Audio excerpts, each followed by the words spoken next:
भारत नेपाल सीमा पर अपराधियों का भागना एक गंभीर मुद्दा बन चुका है और इसकी कई वजहें हैं जो इस समस्या को जटिल बनाती है। नेपाल की सीमाओं तक पहुंचना भारतीय अपराधियों के लिए आसान हो गया है और एक बार नेपाल में प्रवेश करने के बाद वे कानून के शिकंजे से बचने की कोशिश में सफल हो जाते हैं। यह समस्या इसलिए भी पेचीदा हो जाती है क्योंकि नेपाल में भारतीय अपराधियों के लिए कानूनी संरचना कमजोर और पुराने नियमों पर आधारित है, जिससे वे वहां सुरक्षा पाते हैं और वापस भारत लाना उन्हें मुश्किल हो जाता है।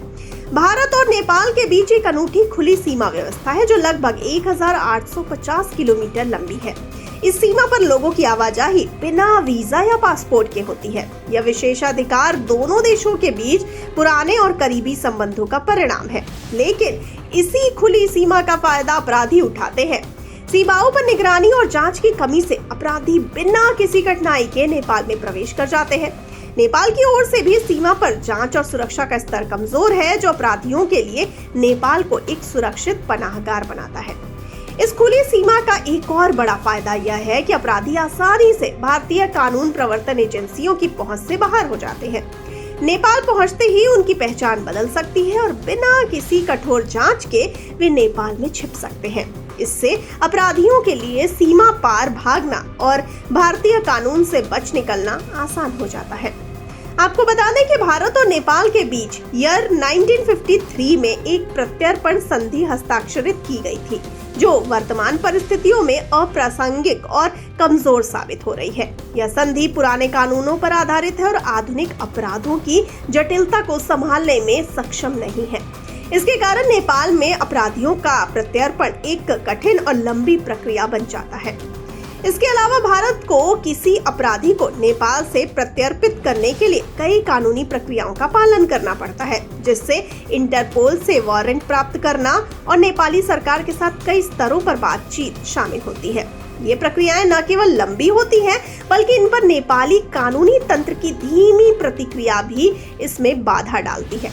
कई बार तो ये देखा गया है कि प्रत्यर्पण की मांगे कानूनी और राजनीतिक पेचीदगियों से उलझी होती है, जिससे अपराधी नेपाल में सेफ रहते हैं। नेपाल में एक और महत्वपूर्ण कारक है वहां मौजूद आपराधिक नेटवर्क। जी हाँ, जो भारतीय अपराधियों को आश्रय, सुरक्षा और सहायता प्रदान करता है। नेपाल में कई आपराधिक गिरोह और नेटवर्क ऐसे हैं जो भगोड़ों को सुरक्षित रहने के लिए संसाधन मुहैया कराते हैं। ये नेटवर्क अपराधियों को वहां कानूनी सहायता प्रदान करते हैं, जिससे वे वैध व्यवसायी या निवासी बन सकते हैं। इसके अलावा कई बार इन अपराधियों को वहां वैध रूप से रहने के दस्तावेज भी मुहैया कराए जाते हैं, जिससे उनका वहां से निकलना और मुश्किल हो जाता है। नेपाल में अपराधियों को एक और बड़ा फायदा यह होता है कि वहां की स्थानीय प्रणाली और कानून प्रवर्तन एजेंसियां भारतीय अपराधियों के खिलाफ उतनी एक्टिव नहीं होती जितनी की भारतीय एजेंसियां। इससे अपराधी आसानी से नेपाल में छिप सकते हैं और वहां से अपने आपराधिक गतिविधियों को संचालित कर सकते हैं। कई बार तो अपराधी नेपाल में छिपकर भारत में वारदातें करते रहते हैं और फिर वापस नेपाल भाग जाते हैं। आपको बता दें कि नेपाल से अपराधियों को वापस लाने में एक और बड़ी समस्या वहां की कानूनी जटिलताएं हैं।